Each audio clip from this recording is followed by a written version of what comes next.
santarku cinggape, Jair bunga santarku cinggape, Jair bunga santarku cinggape, Dini abad no bodo boro sarko segun sarko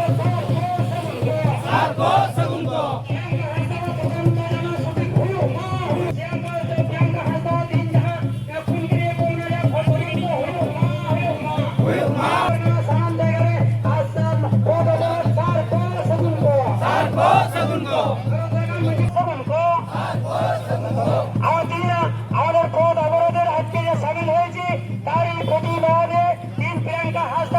আমরা আজকে অবরোধ করতে বাধ্য হয়েছি, রাজপথে বেরোতে বাধ্য হয়েছি।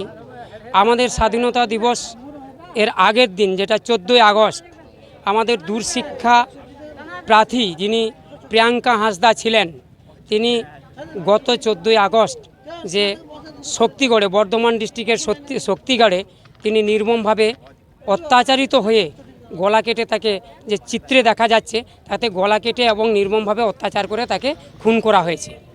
এবং এই যে নিরাপত্তাহীনতা, এই শিক্ষার্থী হয়েও নিরাপত্তাহীনতার জন্যে এই আদিবাসী মহিলাকে একে নির্মমভাবে হত্যা করা হলো। এরই প্রতিবাদে বিশেষ করে আমরা আজকে ভারত জাকাত মঞ্জি পারগানা মহল এবং আদিবাসীর বিভিন্ন সংগঠন থেকেও আমরা এইটা সামিল হয়েছি। এবং এছাড়াও আমরা যে আমরা সকলে জানি, শুধু আদিবাসী কেন, আজকে কোনো মহিলার নিরাপত্তা নেই। আজকে আইজি কোর কলেজের যে জুনিয়র ডাক্তার, মেডিকেল কলেজের জুনিয়র ডাক্তার, তাকেও নির্মমভাবে হত্যা করা হয়েছে। সেখানে তার তদন্ত সাপেক্ষ চলছে এবং তদন্ত সাপেক্ষ হলেও আমরা পুলিশ প্রশাসন এবং সরকারি আমলাদেরকে, শুধু উনি যে মহিলা আইজি কোরের ডক্টর ছাড়াও আমাদের যে শিক্ষার্থী আদিবাসী মহিলা যে তিনি মানে প্রিয়াঙ্কা হাঁসদা গত 14ই আগস্টে নির্মমভাবে হত্যা করা হয়েছে, তার প্রতি আজ পর্যন্ত কোনো সচেতনতা ভাব এখনও পুলিশ প্রশাসন এবং সরকারি আমলারা করেনি। এবং বিশেষ করে ওই প্রিয়াঙ্কা হাঁসদার জন্যও আমরা খুব গুরুত্ব দিয়েছি। এবং তার সঙ্গে আমরা দেখছি শুধু প্রিয়াঙ্কা হাঁসদা কেন, আমরা পশ্চিমবঙ্গবাসী বর্ণ নির্বিশেষে যে মহিলাদের নিরাপত্তা ব্যবস্থাটা আজকে নেই, সেই নিরাপত্তা ব্যবস্থাটা যাতে ঠিকভাবে করা হোক, তাদেরকে ওয়াকিবহাল করার জন্য, আমরা মানুষের ক্ষতি করার জন্য, তাদেরকে সরকারি আমলাদেরকে ওয়াকিবহাল করার জন্য, পুলিশ প্রশাসনকে ওয়াকিবহাল করার জন্য এবং সরকারকে সচেতনতা করার জন্য আমরা এই প্রতিবাদ সভায় রাজপথে আমরা বেরিয়েছি।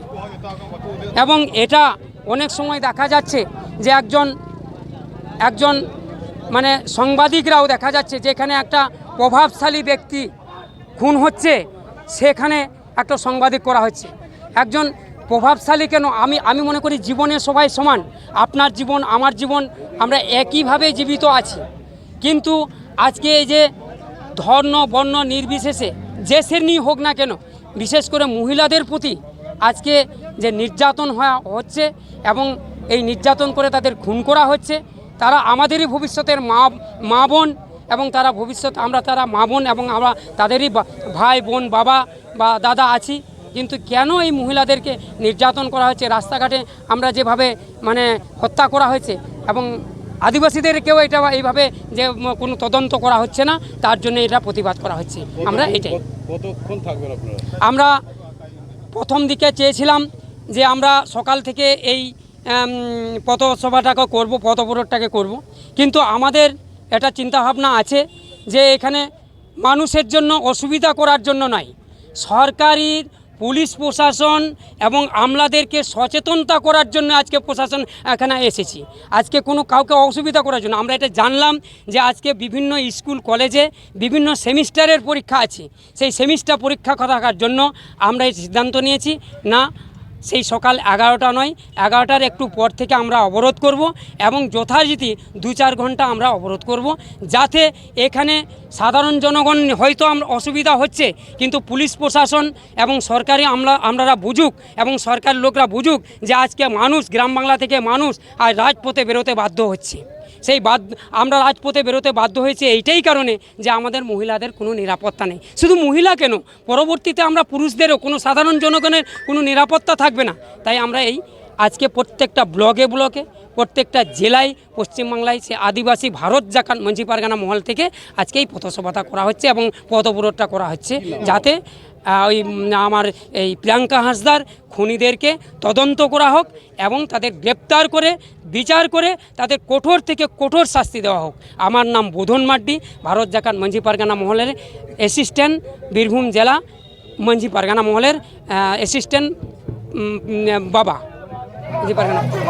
যার বুঙ্গা সন্তার কো, যার বুঙ্গা সন্তার কো, চিগাবে